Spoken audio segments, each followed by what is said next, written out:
കർത്താവായ യേശുക്രിസ്തുവിന്റെ ധന്യനാമത്തിൽ എല്ലാ പ്രിയപ്പെട്ടവർക്കും സ്നേഹവന്ദനം. ഇമ്മാനുവൽ പ്രയർ മിഷന്റെ ഉറവ് എന്ന ഈ പ്രോഗ്രാമിലേക്ക് ഏവർക്കും ഹാർദമായ സ്വാഗതം. കർത്താവിൽ പ്രിയരെ, എല്ലാവരും സുഖമായിരിക്കുന്നു എന്ന് കരുതുകയാണ്. എല്ലാ പ്രിയപ്പെട്ടവരെ ഓർത്തുകൊണ്ട് പ്രാർത്ഥിക്കുന്നു. എല്ലാ പ്രിയപ്പെട്ടവരും നൽകുന്ന എല്ലാ നല്ല കൂട്ടായ്മകൾക്കും എല്ലാ നല്ല പ്രോത്സാഹനങ്ങൾക്കും ഞങ്ങൾ ഒരിക്കൽ കൂടെ ഹൃദയംഗമായ നന്ദി രേഖപ്പെടുത്തുകയാണ്. കർത്താവിന്റെ വേലയോടുള്ള ബന്ധത്തിൽ ഇമ്മാനുവൽ പ്രയർ മിഷന്റെ പ്രയറുകളും മറ്റ് പരസ്യങ്ങളും മീറ്റിങ്ങുകളും ഒക്കെ ഞങ്ങൾക്ക് നടത്തുവാനായിട്ട് കൃപയാൽ ദൈവം ഞങ്ങളെ സഹായിച്ചു കൊണ്ടിരിക്കുന്നു.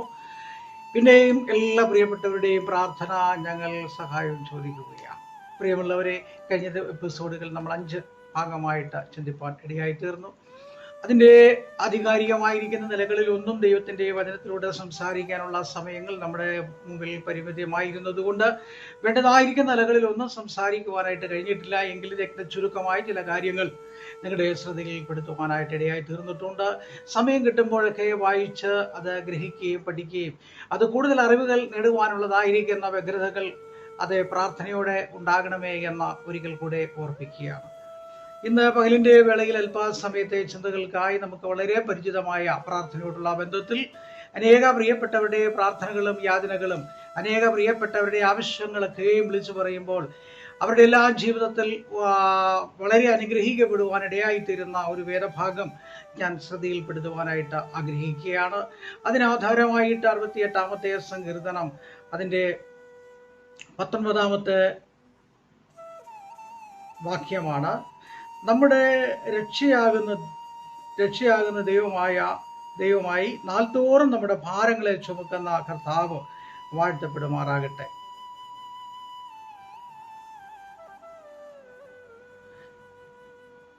നമ്മുടെ ഭാരങ്ങളെ, നമ്മുടെ പ്രയാസങ്ങളെ നാൾതോറും ചുമക്കുന്നവൻ വളരെ പരിചിതമായിരിക്കുന്ന ഒരു വേദഭാഗമാണ്. കഴിഞ്ഞ കാലഘട്ടങ്ങളിലൊക്കെ അനേക ദൈവദാസന്മാരിലൂടെ നമ്മൾ അനുഗ്രഹിക്കപ്പെട്ടതായ നിലകളിൽ കേൾക്കാനിടയായിട്ടുണ്ട്. നമ്മുടെ ക്രിസ്തീയ ജീവിത യാത്രകൾ മുന്നോട്ട് കടന്നു പോകുമ്പോൾ അനവധിയായിരിക്കുന്ന പ്രയാസങ്ങൾ നമ്മുടെ ജീവിതത്തിൽ കടന്നു വരികയാണ്. ഇവിടെ സങ്കീർത്തനക്കാരൻ പറയുന്നത് നാൾതോറും ഭാരങ്ങളെ ചുമക്കുന്ന ദൈവം എന്നാണ്. അപ്പോൾ നാൾതോറും നമ്മുടെ ഭാരങ്ങളെ ചുമക്കുന്ന ഒരു ദൈവം നമുക്കുണ്ട് എന്ന ദൈവത്തിന്റെ വചനത്തിലൂടെ നമ്മൾ മനസ്സിലാക്കണം. നമുക്കറിയാം, 23-ാമത്തെ സങ്കീർത്തനം നമ്മൾ വായിക്കുമ്പോൾ ദാവീദ് പറയുന്നത് യഹോവ എൻ്റെ ഇടയനാകുന്നു, എനിക്ക് മുട്ടുണ്ടാകുകയില്ല എന്നാണ്. അപ്പോൾ നാൾതോറും നമ്മുടെ ഭാരങ്ങളെ ചുമക്കുന്ന ദൈവത്തിന്റെ സന്നിധിയിൽ 91-ാം സങ്കീർത്തനത്തിൽ 14-ാമത്തെ വാക്യത്തിൽ വായിക്കുമ്പോൾ വിളിച്ചപേക്ഷിക്കുന്ന നാളിൽ ഞാൻ നിനക്ക് ഉത്തരം അരുളും എന്നാണ്. കഷ്ടകാലത്ത് ഞാൻ നിന്നോടുകൂടെ ഇരുന്ന് നിന്നെ വിടിവിക്കും എന്നാണ്. അപ്പോൾ കഷ്ടതയുടെ നടുവിൽ ആയിരുന്നാലും ജീവിപ്പിക്കുന്ന ഒരു ദൈവത്തെയാണ് നമുക്കിവിടെ കാണാൻ കഴിയുന്നത്. കഷ്ടതയുടെ നടുവിൽ ജീവിപ്പിക്കുന്ന ഒരു ദൈവം. അപ്പൊ കഷ്ടം നമ്മുടെ ജീവിതത്തിൽ സ്വാഭാവികമായിട്ട് കടന്നു വരുന്ന ഒരു കാര്യമാണ്. പല വിധത്തിലുള്ളതായിരിക്കുന്ന പ്രയാസങ്ങൾ നമ്മൾ ഓരോ ദിവസവും അഭിമുഖീകരിച്ചു കൊണ്ടിരിക്കുന്നവരാണ്. ഈ ലോകത്തിൽ കഷ്ടതയില്ലാത്ത ആളുകൾ ആരും തന്നെ ജീവിക്കുന്നില്ല. എല്ലാവരുടെയും ജീവിതത്തിൽ കഷ്ടതകളുണ്ട്, എല്ലാവരുടെയും ജീവിതത്തിൽ ഭാരങ്ങളുണ്ട്, എല്ലാവരുടെയും ജീവിതത്തിൽ നിരാശകളുണ്ട്, എല്ലാവരുടെയും ജീവിതത്തിൽ ഓരോ പ്രശ്നങ്ങൾ ഉണ്ട്. ചില കാര്യങ്ങൾ പറയുന്നതാകാം, ചില കാര്യങ്ങൾ പറയാത്തതാകാം. ചില ആളുകൾ മനസ്സിൽ വേദനയോടുകൂടെ കൊണ്ടു നടക്കുകയാണ്, ആരോടും പറയാതെ, ആരും അറിയരുത് എന്ന് ആഗ്രഹിച്ചുകൊണ്ട്. അവൾ നാൾതോറും നമ്മുടെ ഭാരങ്ങളും പ്രയാസങ്ങളും ഉള്ളിൽ ഒതുക്കിക്കൊണ്ട് കടന്നു പോകുമ്പോൾ യേശു പറയുകയാണ്, നിങ്ങളുടെ സകല ഭാരങ്ങളും എൻ്റെ മേൽ വെച്ചു കൊള്ളുക, ഞാനത് ചുമക്കും. യേശു പറഞ്ഞൊരു വാക്കാണ്. അപ്പോൾ നമ്മളുടെ ഭാരങ്ങളെയും പ്രയാസങ്ങളെയും നാൾതോറും ചുമക്കും എന്ന് ദൈവവചനത്തിലൂടെ നമ്മോട് സംസാരിക്കുമ്പോൾ ആ ഭാരങ്ങളെ എല്ലാം ദൈവസന്നിധിയിൽ വെക്കുക എന്നുള്ളതാണ് നമ്മുടെ ജീവിതത്തിൽ വേണ്ടത്. അപ്പോഴാണ് നമുക്ക് വിടുതൽ പ്രാപിക്കാൻ കഴിയുന്നത്. അവിടെയാണ് നമുക്ക് ആശ്വാസം പ്രാപിക്കാൻ കഴിയുന്നത്. ഈ ഭാരങ്ങളെല്ലാം നമ്മുടെ ജീവിതത്തിൽ എന്തിനാണ് ഇങ്ങനെ കൊണ്ടു നടക്കുന്നത്? നമ്മൾ ഒത്തിരി ഭാരങ്ങൾ കൊണ്ടു നടന്നിട്ട് നമ്മുടെ ജീവിതത്തിൽ നമുക്കൊന്നും നേടാനായിട്ടില്ല. നമ്മുടെ ജീവിതത്തിൽ ഒരുപാട് പ്രയാസങ്ങൾ അഭിമുഖീകരിക്കുന്നവരാണെങ്കിലും അത് ഓർത്ത് നിങ്ങൾ വ്യാകുലപ്പെട്ടിട്ട് ഭാരങ്ങൾ ഒന്നും മറന്നില്ല. ഓരോ ദിവസവും നമ്മൾ ഓരോ ഭാരങ്ങളെ ഓർത്തുകൊണ്ട് നമ്മൾ കിടക്കുന്നവരാണ്, നടക്കുന്നവരാണ്, ജീവിക്കുന്നവരാണ്, നിൽക്കുന്നവരാണ്. അവൻ നടക്കുമ്പോഴും നിൽക്കുമ്പോഴും ഇരിക്കുമ്പോഴും സംസാരിക്കുമ്പോഴും മറ്റൊരാളുമായിട്ട് നമ്മൾ സംസാരിക്കുന്ന വേളകളിലൊക്കെ നമ്മുടെ ജീവിതത്തിൽ ഭാരങ്ങളുണ്ട്. ഈ ഭാരങ്ങൾ ഒരു പരിധിവരെ നമ്മൾ അത് ആരും അറിയാതെ സൂക്ഷിക്കുന്നവരാണ്, മറച്ചു വെക്കുന്നവരാണ്. ഒരു പരിധിവരെ നമ്മൾ അത് മറ്റാരും അറിയരുതേ എന്ന് ആഗ്രഹിക്കുവാനായിട്ട് വളരെയധികമായി ശ്രമിക്കുന്നവരാണ്. അത് രഹസ്യമായിട്ട്, ചിലതൊക്കെ നമുക്ക് പരസ്യമായിട്ട് പറയുവാൻ കഴിയുന്ന പല കാര്യങ്ങളുമുണ്ട്. ഇവിടെ ദാവീദ് പറയുകയാണ്, നമ്മുടെ ഭാരങ്ങളെ നാൾതോറും ചുമക്കുന്നവൻ എന്നാണ്.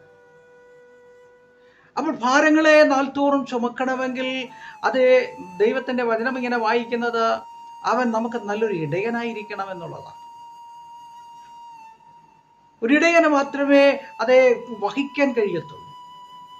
ഒരു നല്ല ഇടയന്റെ ലക്ഷണം എന്ന് പറയുന്നത് വഹിക്കുന്നവനാണ്, നടത്തുന്നവനാണ്, സൂക്ഷിപ്പുകാരനാണ്, പരിപാലിക്കുന്നവനാണ്, കരുതുന്നവനാണ്. ആവശ്യമായിരിക്കുന്ന ഭക്ഷണ പദാർത്ഥങ്ങൾ എത്തിച്ചു കൊടുക്കുകയും എവിടെയാണ് വെള്ളം നീർത്തോട് ഒഴുകുന്നത് എന്ന് കണ്ട് അവിടെ എത്തിച്ച് വെള്ളവും കൊടുക്കുന്ന ഒരു ദൗത്യമാണ് ഇടയന്റെ ജോലി.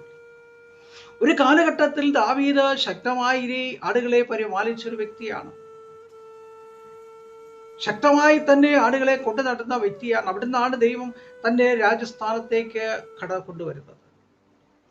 അതിനുശേഷമാണ് ദാവീദ് സങ്കീർത്തനം എഴുതിയപ്പോൾ പറയുന്നത്, ഞാൻ ഒരു കാലഘട്ടത്തിൽ ആടുകൾക്ക് നല്ലൊരു ഇടയനായിരുന്നു, പക്ഷെ ഇന്ന് എൻ്റെ ദൈവമോ എനിക്ക് നല്ലൊരു ഇടയനാണ്. കാരണം എൻ്റെ ഭാരങ്ങളെ നാൾതോറും അവൻ ചുമക്കുന്നു, എൻ്റെ വേദനകളെ നാൾതോറും വഹിക്കുന്നു, എൻ്റെ നൊമ്പരങ്ങളെ അവൻ അടുത്തറിയുന്നു, എൻ്റെ കണ്ണുനീര് തുടച്ച് എനിക്ക് ആശ്വാസവും സമാധാനവും തന്നെ പരിപാലിക്കുന്നു. അപ്പൊ പരിപാലിക്കുന്ന ദൈവത്തിന്റെ സന്നിധിയിലാണെന്ന് പകൽക്കാലം നമ്മളായിരിക്കുന്നത്. എന്നെ കേൾക്കുന്ന വാത്സല്യ മാതാവേ, പിതാവേ, സഹോദരി, സഹോദര, കുഞ്ഞുങ്ങളെ, നമ്മുടെ എല്ലാം ജീവിതത്തിൽ ഒരുപാട് പ്രതിസന്ധികളെ നമ്മൾ അഭിമുഖീകരിക്കുന്നവരല്ലേ. വീട്ടിലാണ്, ജോലി സ്ഥലത്താകട്ടെ, സാമൂഹ്യമായ മണ്ഡലങ്ങളിൽ പ്രവർത്തിച്ചു കൊണ്ടിരിക്കുന്ന നമ്മുടെ ജീവിതത്തിൽ പല വിധത്തിൽ കടന്നു വരും, പല മേഖലകളിൽ വരും. ഇവിടെയൊക്കെ തളർന്നു പോകുന്ന ഒരു മനസ്സാകാൻ പാടില്ല. ദിനവൃത്താന്തം 2-ാം പുസ്തകം 20-ാം അധ്യായം അതിന്റെ ആരംഭത്തിൽ നമ്മൾ വായിക്കുമ്പോൾ യഹോശഫാത്ത് ഭയപ്പെട്ട് യഹോവയെ അന്വേഷിക്കുവാൻ താല്പര്യപ്പെട്ടു എന്നാണ്. യഹോവയെ അന്വേഷിക്കുവാൻ താല്പര്യപ്പെട്ടു. കാരണം എന്താണ്? എൻ്റെ കുടുംബത്തിനെതിരെ കടന്നു വന്നിരിക്കുന്ന ഒരു പ്രത്യാഘാതങ്ങൾ കണ്ടിട്ടാണ്. എൻ്റെ കുടുംബത്തെ തകർക്കാൻ വേണ്ടി അമോന്യരും മോവാബ്യരും മെയൂന്യരും വന്നിട്ടുണ്ട്. അവർ വന്നത് വെറുതെയല്ല. എൻ്റെ അടിത്തറ ഇളക്കുന്ന, എൻ്റെ കുടുംബത്തിൻ്റെ, എൻ്റെ എല്ലാ ഭൗതികമായിരിക്കുന്ന നന്മകളെ കൈവശപ്പെടുത്തുവാൻ, എൻ്റെ കുഞ്ഞുങ്ങളുടെ ഭാവി തലമുറകളെയും വഴികളെയും അടച്ചു കളയാൻ വേണ്ടി 3 ശക്തികളാണ് വന്നിരിക്കുന്നത്.